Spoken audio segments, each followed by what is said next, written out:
Под елкой желаний спрятаны подарки не только для Ярослава Кимовского. Министр финансов Чувашской республики поздравил с Новым годом Матвея Никитина и Илью Висарова. Давние мечты ребят сегодня осуществились. Матвей Никитин – будущий ютубер. Он мечтает снимать видеоролики, монтировать их и выкладывать в интернет. А там и миллион подписчиков, и рекламные проекты, и большая дорога в шоу-бизнес. Пока это только очень сильное желание, но для его воплощения не хватает одной детали – планшета. С сегодняшнего дня мечты у мальчика нет, есть цель. Вот такие желания.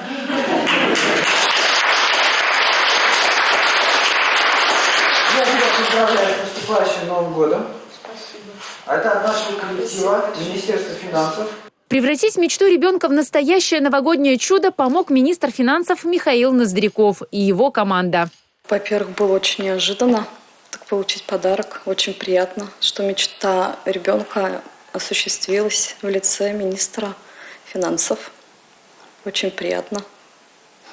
Мы все радовались всей семьей. Исполнилось желание и у трехлетнего Ильи Висарова. Он мечтает о железной дороге. К сожалению, мальчик простудился. Родители решили не подвергать его еще большей опасности. И семья не приехала. Но сегодня скорый игрушечный поезд обязательно примчится к маленькому мечтателю прямо домой. Татьяна Трофимова, Екатерина Никитко, Алексей Зотиков, Георгий Кривошеин. Республика.